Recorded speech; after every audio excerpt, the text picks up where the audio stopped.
DJI calls it smarter, faster, safer, but is the Mini 5 Pro really built for the ride? This is the first Mini that officially tracks bikes, so today we see what that actually means. From open fields to tight forest trails, can it keep up when things get real?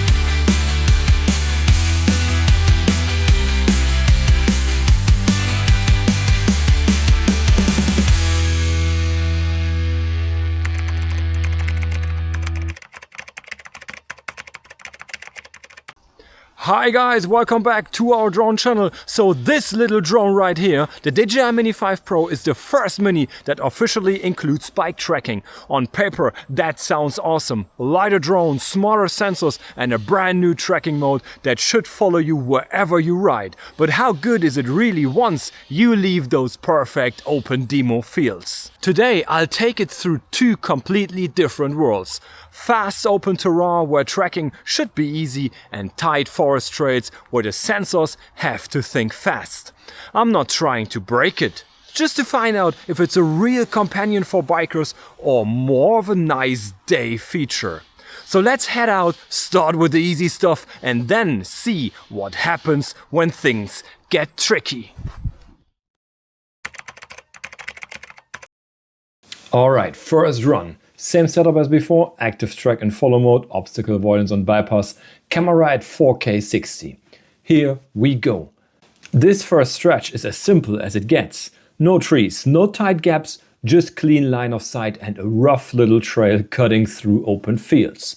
Perfect for seeing how smooth the Mini 5 Pro tracks when nothing gets in the way. The terrain here is a bit uneven. Bumps, dips, patches of loose grass, so you still feel every movement through the bike, but the drone stays rock solid. Well, and the light today couldn't be better. Late afternoon sun, long shadows, that kind of golden autumn air that makes every shot look cinematic without even trying. This is the kind of day that reminds you why flying drones is actually fun, not just testing but being out here.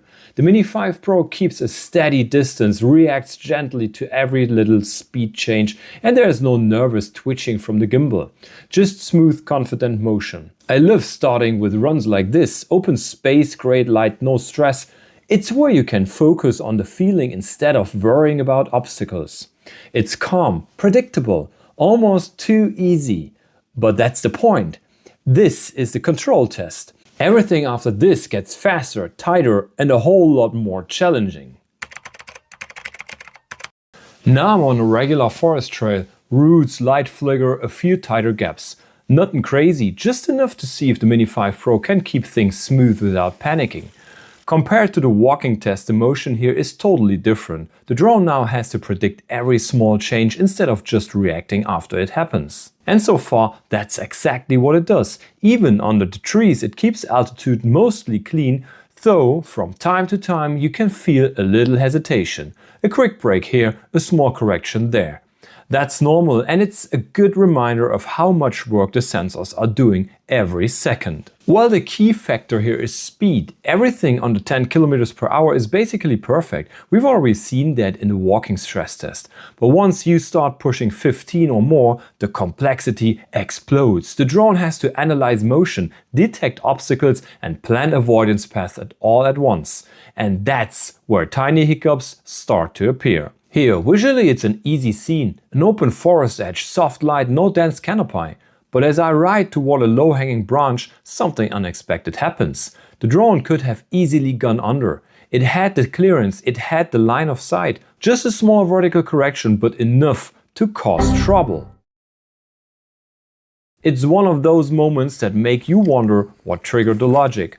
LiDAR should have seen it, obstacle avoidance should have reacted differently. Maybe it's a confidence issue, maybe it's just the algorithm trying to stay safe in an unpredictable light pattern. So either way, this wasn't a fast mistake, it was a slow, deliberate one. And that makes it even more interesting. Apart from that, though, the follow mode in this kind of forest, open path, moderate speed, decent light, still performs really well. The tracking feels confident and fluid as long as you stay predictable. One thing I noticed again, you can't rely on your ears. The Mini 5 Pro is so quiet that while riding you barely hear it. Every now and then you just have to look back and check if it's still there, because half the time you'll be surprised it actually is. Alright, let's switch things up. Time for some side tracking. Out here on open ground, the Mini 5 Pro feels perfectly balanced. It holds its lateral position rock steady, even with a bit of crosswind.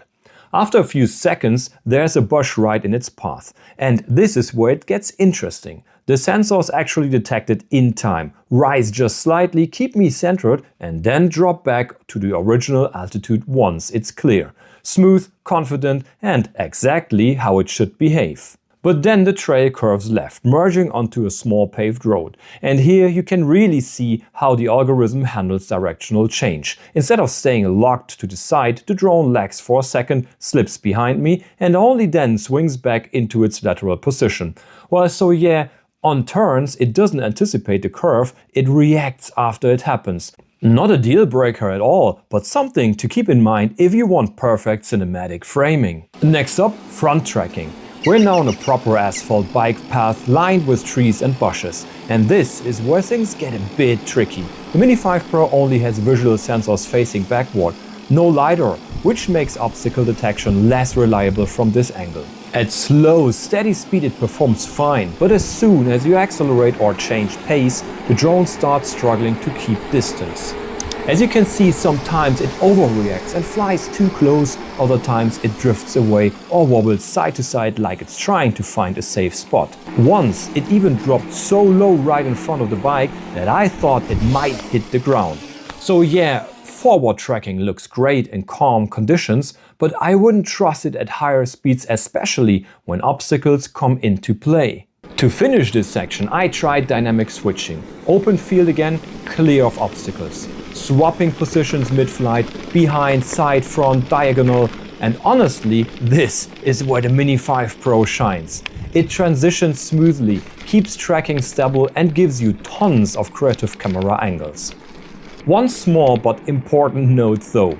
Get yourself a proper handlebar mount for the controller. I didn't have one here, and believe me, trying to switch modes one-handed while riding is not fun. It works, but it's pretty sketchy.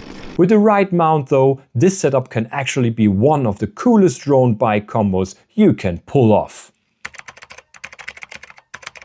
Alrighty, time to climb. This part of the ride takes us up a long winding dirt path that just keeps getting steeper. You can probably see the effort in my legs here. The slope is no joke. What's impressive is how well the Mini 5 Pro keeps up. Even as the road curves uphill and narrows into a forest section, the drone follows perfectly, staying centered and stable between trees and bushes on both sides. Like we saw on the walking stress test, when the subject moves slowly, the sensors have all the time they need to calculate. That's exactly why uphill tracking works so well. Low speed, predictable motion, and no sudden inputs. But there's one limitation you should know. DJI caps the vertical tracking range at roughly 120 meters above the takeoff point. Once you climb higher than that, the drone simply stops following. No warning, no override. It's definitely frustrating if you ride in the mountains, but that's part of the C0 certification limit. If you delete the certification, which is possible, the software restrictions disappear, but this changes your legal status. Now for the downhill run. This first section is steep, so I'm braking a lot, and the Mini 5 Pro matches the descent beautifully. It lowers smoothly, keeps distance steady, and doesn't lose focus. On gentler slopes where speed naturally picks up, you can see the limits reappear. The faster you go, the harder it is for the sensors to process everything in time. It still works, but you can't fully rely on obstacle detection when flying downhill fast. In this example, you can clearly see what happens when the sensors are overloaded. It missed the branches and hit the ground hard. Thankfully, nothing serious happened. I just picked it up, rebooted it, and continued my trek. Overall, both the climb and descent show how well the system adapts. Not perfect, but smart enough to make uphill tracking feel effortless and downhill surprisingly stable. We're now on a straight gravel bike path, trees lining the right side, open field on the left. Mini 5 Pro is locked in follow mode and I'm picking up speed. 25 km an hour still fine. 28, it starts to drift a bit. Past 30, you can actually watch me pulling away. The drone keeps me in frame, but just can't close the distance. What's interesting is that it never loses tracking. It holds the lock perfectly, it just can't keep up physically. And before you ask, yes, the Mini 5 Pro can technically fly around 50 km per hour in sports mode, but ActiveTrack doesn't use that. The drone has to process the camera feed, detect obstacles and adjust constantly, and that limits how fast it can actually follow. So this is pretty much the real-world ceiling for ActiveTrack on a mini drone, around 30 km per hour, give or take. If you are planning fast rides, keep that in mind. It's not the drone's power that holds it back, it's everything the software is doing to keep you safe. When I slow down again, it takes several seconds before it catches up and settles back into its normal position. At first glance, this trail looks magical. Golden leaves, perfect weather, the kind of ride you just don't forget. But for a drone, it's hell. Late October, midday sun, no clouds, just harsh flickering light cutting through the trees. Every few meters it switches from blinding sunlight to dark shadow. On top of that, this trail is brutal. Barely 1.5 meters wide, completely overgrown, surrounded by branches that hang right across the path. It's tight, chaotic and constantly shifting. The Mini 5 Pro actually does an incredible job at first. It follows smoothly, keeps me centered, but you can tell the sensors are working overtime. I had to stop several times just to check if the drone could even get through. Sometimes it froze mid-air, sometimes it brushed past leaves, other times it hesitated like it was trying to make sense of all that chaos. This kind of terrain is just too much. It's beautiful, yes, but it's chaos for visual sensors. Constant contrast changes, zero depth perception and almost no room to dodge. Still, the tracking held surprisingly long. But then it happens. It clips a small branch, wobbles, corrects itself. You can almost feel it fighting to stay in control. But a second later it catches another branch head on, impact, end of flight. I immediately hit the brakes, jump off the bike, walk back off the trail, and there it is, sitting quietly between the leaves like nothing happened. Well, the drone's props were shredded.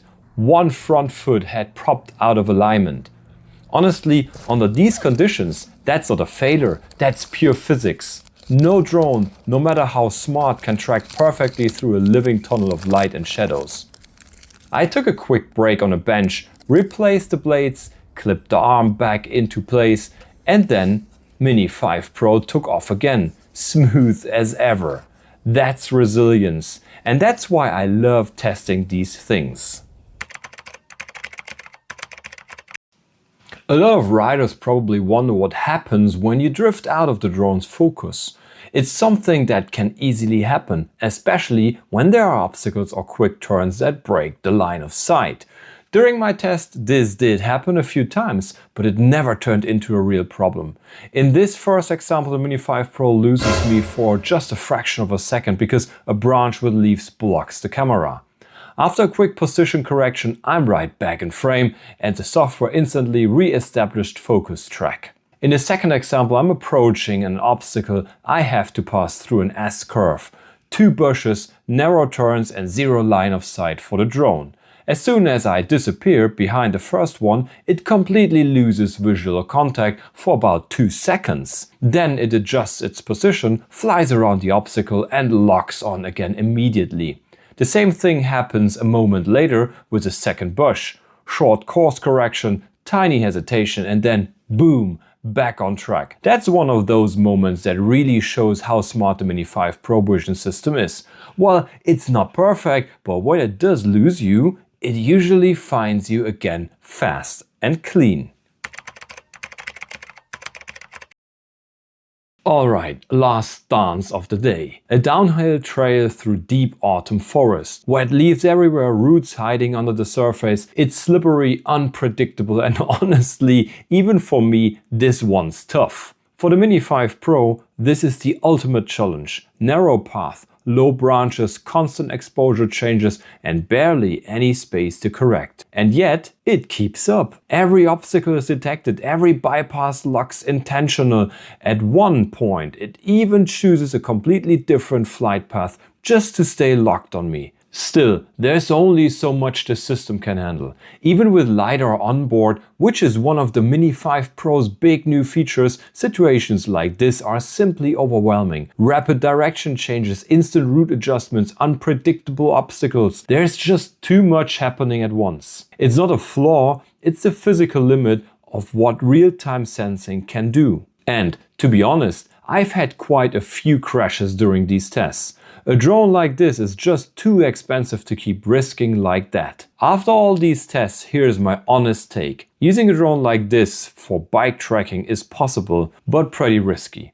The Mini 5 Pro has no prop guards like a DJI Neo or a Hover Air, and even though it's a Mini, it's still too large and exposed for tight forest trails. In open terrain or wide forest roads, it performs beautifully, stable, cinematic, and surprisingly confident. But in complex environments, it's always a gamble. I've had crashes, near misses, and moments where I genuinely didn't know if it would make it through. Yet every time it did, it proved just how far DJI's tracking algorithm have come. So my verdict, the Mini 5 Pro can absolutely follow you on a bike, but it's not built for this. Use it for open fields, for scenic rides, for shots with breathing space. Because in a forest like this, one wrong branch can end your flight in a second. And trust me, it's way more fun to keep both your drone and your bike in one piece. If you enjoyed this ride, hit that like button, subscribe if you haven't yet, and let me know in the comments, would you trust ActiveTrack on your next bike trip? Or is that just me being reckless? Thanks for watching, guys. Really appreciate you spending time here. But you know what? Instead of watching one more drone video, grab your gear, hop on your own bike and take your drone for a spin. Because flying beats watching every single time. So I'll see you in the next one, hopefully with less branches in the way. Have a good day. See you. Bye bye.